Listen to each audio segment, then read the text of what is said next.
ایک ایک نام قرآن کیوں کہا گیا؟ میں تو اس کی ایک مختصر وجہ بتایا نا، سب سے زیادہ پڑھی جانے والی چیز ہے، اس لیے اس کو کیا کہتے ہیں؟ قرآن۔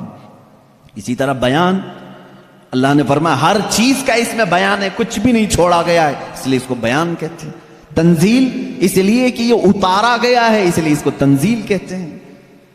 احسن الحدیث ہے، سب سے اچھی بات کو کہتے ہیں عربی میں، اور قرآن سے اچھی بات کوئی ہے نہیں، اس لیے اس کا نام احسن الحدیث ہے۔ اس کا ایک نام شفا ہے، اس لیے کہ اس کی آیتیں مریضوں پر پڑھو تو شفا ملتی ہے۔ اس کا نام ہدا ہے، اس لیے کہ اس میں ہدایت کی آیتیں ہیں، بھٹکا ہوا بندہ اگر پڑھ لے تو سیدھے راستے پر آ جائے۔ اس کا نام رحمت ہے، اس لیے کہ غم میں اگر کبھی بندہ اس کو پڑھ لے، بلکہ حضور اکرم صلی اللہ علیہ وسلم نے فرمایا اپنی میتوں پر سورہ یاسین پڑھو، ان پر رحمت ہوتی ہے۔ تو قرآن کا نام رحمت بھی ہے، اسی لیے قرآن کے اسماء اور قرآن کے ناموں کی تفصیل اپنا ایک الگ ٹاپک ہے۔ لیکن میں آپ کو بتاؤں، جس قرآن کو ہم نے ترک کیا ہوا ہے آج، اے میرے عزیز بچوں، آج کی محفل کے بعد میں سب سے کہوں گا عہد کر کے اٹھنا کہ اے اللہ مجھے اس وقت تک موت نہ دے جب تک میرے سینے میں قرآن کا کوئی حصہ نہ آ جائے۔ اس لیے کہ رسول کریم صلی اللہ علیہ وسلم نے فرمایا جس مسلمان کے سینے میں قرآن کا کوئی حصہ نہیں، حضور پاک صلی اللہ تعالی علیہ وسلم نے فرمایا وہ قبرستان کی طرح ویران ہے۔ جس گھر میں قرآن کی تلاوت نہیں ہوتی وہ گھر ویران ہے، خراب۔ حضور اکرم صلی اللہ علیہ وسلم نے فرمایا وہاں سے فرشتوں کی دوری ہوتی ہے، اور شیاطین اور سرکش جنات ان کے گھروں میں بسیرا کرنے لگتے ہیں جن گھروں میں قرآن کی تلاوت نہیں ہوتی۔ قرآن کا ایک حصے سے مراد چند آیتیں، چند سورتیں بھی اگر تمہیں یاد ہیں، انشاءاللہ العزیز آپ اس کی فضیلت کے ساتھ قیامت کے دن شفاعت کے مستحق بھی ہوں گے۔ قرآن کا تھوڑا حصہ بھی اگر تمہارے سینے میں موجود ہے، اس لیے کہ اللہ کے حبیب صلی اللہ تعالی علیہ وسلم سے صحابہ اکرام نے فرمایا، عرض کیا آقا دنیا سے جانے کے وقت سب سے اچھی چیز کیا لے کر کے جائیں اس دنیا میں؟ حضور پاک صلی اللہ علیہ وسلم نے فرمایا رب تعالیٰ کے نزدیک وہ بندہ دنیا میں لانے والی چیزوں میں سب سے بہتر ہے جو قرآن اپنے ساتھ لایا ہو۔ قرآن اپنے ساتھ لایا ہو مطلب کیا ہے؟ قبر میں یہ لکھا ہوا قرآن رکھ دیا آپ نے اور یہ سوچا کہ ہماری میت قرآن لے کر جا رہی ہے۔ میاں قرآن یہ ورقی قرآن نہیں کہہ رہا ہوں میں، قرآن وہ نفس قرآن جو لوح محفوظ میں ہے اور تمہارے دلوں میں اترا ہوا ہے، اس قرآن کی بات کر رہا ہوں۔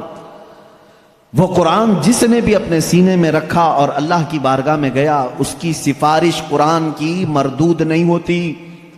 رسول کریم صلی اللہ تعالی علیہ وسلم فرماتے ہیں دو چیزیں تمہارے عمل میں سے، تمہارے عمل جتنے بھی ہیں دنیا میں، جیسے نماز، روزہ، حج، زکوٰۃ، خیرات، صدقات، یہ سب جو اعمال ہیں، ان سارے اعمال میں سے دو عمل ایسے ہیں، حضور پاک صلی اللہ علیہ وسلم فرماتے ہیں وہ قیامت کے دن ان کو اللہ تعالیٰ شکل دے گا، انسانوں جیسی ایک شکل، اور وہ اپنے ساتھی کی سفارش کرنے کے لیے جھگڑا کریں گے۔ وہ آئیں گے سفارش کے لیے، پوچھا گیا وہ کون سی ہیں؟ کہا ایک روزہ رمضان، اللہ تعالیٰ اس کو شکل دے گا، اور دوسرا قرآن، اس کو بھی شکل دی جائے گی۔ حضور اکرم صلی اللہ تعالی علیہ وسلم نے فرمایا جس کے حق میں یہ دونوں نے سفارش کر دی اس پر جنت واجب ہو گئی، اور جس کے خلاف آ کر کے یہ دونوں کھڑے ہو گئے، میرے آقا صلی اللہ علیہ وسلم فرماتے ہیں پھر اس پر دوزخ میں جانا لازم ہو جائے گا۔ اگر یہ دونوں آ کر کھڑے ہو گئے کسی کے خلاف، قرآن اور رمضان، رمضان کہے گا کہ مولا میں اس کے گھر جاتا تھا، اس نے بے حرمتی کی ہے، میری بے عزتی کی ہے، میں جب جاتا تھا تو یہ بے حیائیاں ویسے ہی کرتا تھا، میرا ادب و احترام کبھی نہیں کیا اس نے۔ اگر رمضان ہمارے خلاف کھڑا ہو گیا اور قرآن اگر یہ کہہ دیا کہ مولا کبھی اس نے مجھے اپنے سینے سے نہیں لگایا، کبھی میری آیتیں تلاوت نہیں کیا، اس کو آج معاف نہ کیا جائے، رب تعالیٰ ان دونوں کی سفارش اس حق میں بھی قبول کرے گا اور دوزخ میں بھیجے گا۔ اللہ کے رسول صلی اللہ تعالی علیہ وسلم جو سید المعصومین ہیں، بخشے ہوئے ہیں، وہ دعا یہ کرتے تھے اللہم اجعل القرآن حجتا لنا لا حجتا علینا، اے اللہ قرآن کو قیامت کے دن ہمارا سفارشی بنا، ہمارے خلاف مقدمہ کرنے والا نہ بنا۔ اندازہ کرو رسول کریم صلی اللہ تعالی علیہ وسلم جب یہ دعا فرماتے تھے، اس قرآن کو تم ہلکا نہ سمجھو۔ اے مسلمانوں، سوچنے کی بات ہے، تمہارے پاس 1000 کتابیں نہیں ہیں، ایک ہی قرآن ہے جس سے ساری امت کو جوڑا گیا ہے۔